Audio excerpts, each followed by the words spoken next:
میرے نبی مسجد میں داخل ہوئے، آپ کے دائیں طرف ابو بکر تھے، بائیں طرف عمر تھے، سامنے لوگ تھے، اور لوگوں نے آپ کو دیکھا تو آپ نے دونوں کے ہاتھ پکڑ لی، ادھر ابو بکر کا ادھر عمر کا، پھر کہا مجھے دیکھ رہے ہو؟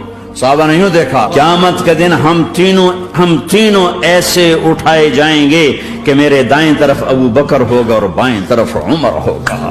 آپ نے کہا میدان محشر میں چلوں گا براق پہ سوار ہو کر، اور بلال حبشی میرے آگے سرخ اونٹنی پہ سوار ہو کے چلے گا۔ علی کا ہاتھ پکڑا، سینے کے قریب کیا، علی تو خوش ہے؟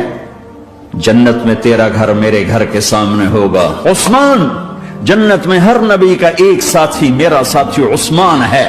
طلحہ، زبیر، جنت میں ہر نبی کا ایک خادم، میرے دو خادم، ایک طلحہ ایک زبیر۔ اے میرے حبیب، جنہوں نے حدیبیہ میں تیرے ہاتھوں میں ہاتھ دیا، میں ان مجھے اپنے عشق میں سم کرنا اے میرے یہ کیو اسلامک اسٹوڈیو